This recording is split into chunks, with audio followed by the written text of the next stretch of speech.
Hozirgi kunda shunday yuzaga kelyaptiki, juda ham unikal holat. Rossiya o'zini harbiy kuchi bilan o'zini kuchsizlantiryapti va kuchsizlantirganda ham Amerika Qo'shma Shtatlarini Xitoyning manfaatlariga monand ravishda kuchsizlantiryapti. Xitoy nega bundan manfaatdor bo'lishi kerak? Va Xitoyga texnologik bog'liqligi oshib boryapti-ku. Va Xitoy yagona Hindiston bilan birgalikda Rossiya neftini sotib oladigan bozor bo'lib qolyapti va neft sohasidagi daromadlarga berilayotgan zarba Rossiya iqtisodiyotiga qanchalik kuchli zarba bo'lishligini hamma bilyapti. Va mana shu jarayonda G'arb tarafidan, Amerika tarafidan bosim bo'lganda Xitoy bosim emas, aksincha Rossiyani oldida tursa, Rossiyani bog'liqligi yanada ortadi. O'ziga xos ravishda va Xitoy balkim tasavvuridagi bir ikki qutblik bo'ladigan bo'lsa, ikki qutbligida endi shu Sovet ittifoqi paytida Xitoy qanday kichik og'a bo'lsa, balkim Rossiya kichik og'a roliga rozi bo'lar.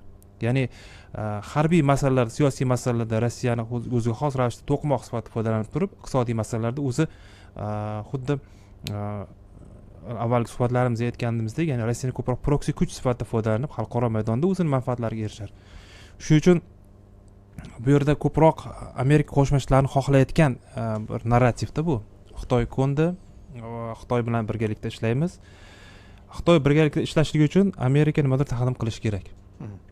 Sanksiyalar rejimini olish kerak va hozirgi savdodagi kamomatga rozi bo'lish kerak.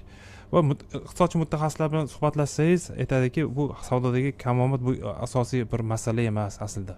Chunki Amerika iqtisodiyoti o'zi shunaqa modeli shunday. Ya'ni u boshqa bir davlat bilan savdoda ko'proq profitga ega bo'lishligi bilan bog'liq emas. Shundoq ham dunyo, albatta, dunyo iqtisodiyoti va Amerika iqtisodiyoti, ya'ni Amerika iqtisodiyotining qulashidan yirik iqtisodiyotlar, mamlakatlar manfaatdor bo'lmaydi. Albatta. Shuning uchun bu yerda ko'proq mafkuraviyga o'xshaydi. Ya'ni o'sha saylov oraliq saylovlardagi ikkilanayotgan shtatlar yoki Donald Trampni beqaror xatti harakatlaridan bir ta'assubga tushganlarni ishontirish uchun ko'proq kerak deb o'ylayman.